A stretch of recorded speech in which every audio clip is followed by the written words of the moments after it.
ಬಳ್ಳಾರಿ ಜಿಲ್ಲೆ ಕಂಪ್ಲಿ ತಾಲೂಕು ಕಂಪ್ನಿಯಲ್ಲಿ ಹಿಂದೂ ಸಮ್ಮೇಳನ ಶೋಭಾಯಾತ್ರೆ ಹಿಂದೆಂದೂ ಕಂಡರಿಯದ ಅದ್ದೂರಿ ಹಿಂದೂ ಸಮಾವೇಶ ಎನ್ನಬಹುದು. ಶ್ರೀ ಉದ್ಭವ ಮಹಾಗಣಪತಿ ದೇವಸ್ಥಾನದಿಂದ ಪ್ರಾರಂಭಗೊಂಡ ಶೋಭಾಯಾತ್ರೆ ಕುರುಗೋಡು ರಸ್ತೆ ಕೆಎಸ್ ಭವನ ಎದುರುಗಡೆ ಶ್ರೀ ಮುರಳಿ ಕೃಷ್ಣ ರೈಸ್ ಮಿಲ್ ಆವರಣದಲ್ಲಿ ಬೃಹತ್ ವೇದಿಕೆಯವರೆಗೆ ಅದ್ದೂರಿಯಾಗಿ ಯಾತ್ರೆ ನೆರವೇರಿತು. ಕಂಪ್ಲಿ ನಗರವೆಲ್ಲ ಕೇಸರಿಯಿಂದ ನವ ವಧುವಿನಂತೆ ಸಿಂಗಾರಗೊಂಡಿತ್ತು. ಶೋಭಾಯಾತ್ರೆಯ ಮೆರವಣಿಗೆ ಪ್ರಮುಖ ಬೀದಿಗಳಲ್ಲಿ ಡೊಳ್ಳು ಕುಣಿತ, ಕಂಸಾಳೆ ನೃತ್ಯ, ಕೊರವ ಸಮಾಜದ ತಾಶಾ ಡೋಲು, ಕೊರವ ಸಮಾಜದ ಮಕ್ಕಳಿಂದ ನೃತ್ಯ, ಕಂಪ್ಲಿ ಅಳ್ಳಳ್ಳಿ ತಾಂಡದವರಿಂದ ನೃತ್ಯ, ಕೋಲಾಟ, ಕುಂಭ ಕಳಸಗಳೊಂದಿಗೆ ಅಕ್ಕನ ಬಳಗದ ಮಹಿಳೆಯರು, ಮಾತೆಯರು, ತಾಲೂಕಿನ ಮೂಲೆ ಮೂಲೆಗಳಿಂದ ಜನರು ತಂಡೋಪತಂಡವಾಗಿ ಬಂದು ಭಾಗವಹಿಸಿದ್ರು. ನಗರದ ವರ್ತಕರೆಲ್ಲ ಸ್ವ ಇಚ್ಛೆಯಿಂದ ಅಂಗಡಿಗಳನ್ನು ಮುಚ್ಚಿ ಕಾರ್ಯಕ್ರಮದಲ್ಲಿ ಭಾಗವಹಿಸುವ ಮೂಲಕ ತಮ್ಮ ಅಪಾರ ದೇಶಭಕ್ತಿ ವ್ಯಕ್ತಪಡಿಸಿದ್ದಾರೆ. ಶ್ರೀ ಕಾರದ ವೀರಬಸವ ಮಹಾಸ್ವಾಮಿಗಳು ತುಮಕೂರು, ಅಭಿನವ ಪ್ರಭು ಮಹಾಸ್ವಾಮಿಗಳು ಕಂಪ್ಲಿ, ಶಟಸ್ಥಲ ಬ್ರಹ್ಮ ಶ್ರೀ ವಾಮದೇವ ಮಹಾಂತ ಶಿವಾಚಾರ್ಯ ಮಹಾಸ್ವಾಮಿಗಳು ಹಂಪಿ, ಸಾವಿರ ದೇವರಮಠ, ಎಮ್ಮಿಗನೂರು, ಕಂಪ್ಲಿ ಭಾಗವಹಿಸಿ ಅತ್ಯುತ್ತಮ ಆಶೀರ್ವಚನ ನೀಡಿದರು. ಮುಖ್ಯ ಭಾಷಣಕಾರ ಶ್ರೀ ರವೀಂದ್ರ ಜಿ ಇವರ ಭಾಷಣ ಜನರನ್ನ ಆಕರ್ಷಿಸುವ ಶಕ್ತಿ ಇತ್ತು. ಎನ್ಎಂ ಪತ್ರಯ್ಯ ಸ್ವಾಮಿ ಅಧ್ಯಕ್ಷರು, ಹಿಂದೂ ಸಮಾವೇಶ. ಎಂ ಶ್ರೀನಿವಾಸ ಶ್ರೇಷ್ಠಿ ಕಾರ್ಯದರ್ಶಿ, ಹಿಂದೂ ಸಮಾವೇಶ. ಸೊಗಸಾದ ಊಟದ ವ್ಯವಸ್ಥೆಯನ್ನ ಕೆಎಸ್ ಭವನದಲ್ಲಿ ಆಯೋಜನೆ ಮಾಡಿದ್ರು. ಬ್ಯೂರೋ ರಿಪೋರ್ಟ್ ಸಚ್ಚಿದಾನಂದ ಹಿರೇಮಠ್, ಪ್ರಜಾಪವರ್ ಟಿವಿ, ಬಳ್ಳಾರಿ.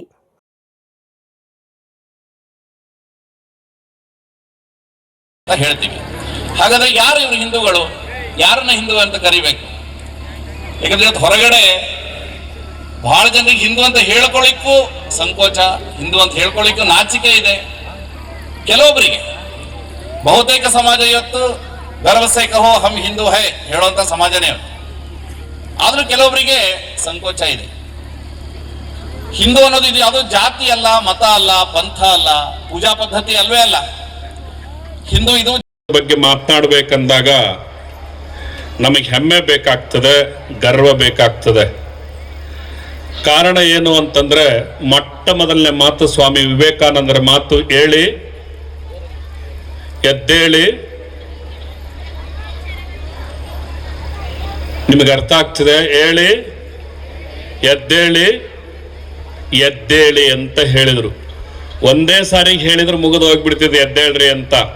4 ಸಾರಿ ಯಾಕೆ ಹೇಳಿದ್ರು ಅಂತಂದ್ರೆ, ನಾವಿನ್ನೂ ಜಾಗೃತರಾಗಬೇಕು ಅನ್ನೋ ಉದ್ದೇಶಕ್ಕೇನೆ ಅವ್ರು ಹೇಳಿ ಹೇಳಿ ಹೇಳಿ ಎದ್ದೇಳಿ ಅಂತ ಹೇಳಿದರು.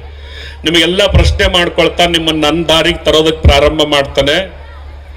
ಭಾರತ ದೇಶದಲ್ಲಿ ಈ ಮನುಷ್ಯನ ಜನ್ಮ 3 ಅಕ್ಷರದಲ್ಲೇ ಹುಟ್ಟುತ್ತದೆ.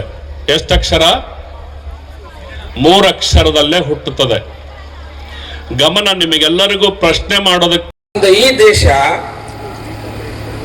ಪರಕೀಯರ ಆಳ್ವಿಕೆಗೆ ಒಳಗಾಗಬೇಕಾದ್ರೆ ಒಂದು ಕಾರಣ ಏನು? ಅನೇಕರು ಹೇಳ್ತಿರ್ತಾರೆ,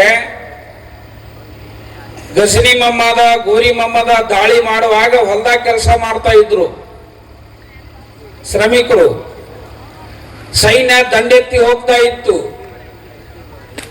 ಹೊಲದಾಗ ಕೆಲಸ ಮಾಡೋರು ಯಾರು? ಶ್ರಮಿಕರು. ಅವರು ಶಸ್ತ್ರ ಇಡಂಗಿಲ್ಲ. ನಮ್ಮ ದೇಶದಲ್ಲಿ ಇರುವಂತಹ ಅವಾಂತರಗಳಿಂದ ನಮ್ಮ ದೇಶ ಪರಕೀಯರ ಆಳ್ವಿಕೆಗೆ ಒಳಪಡ್ತು.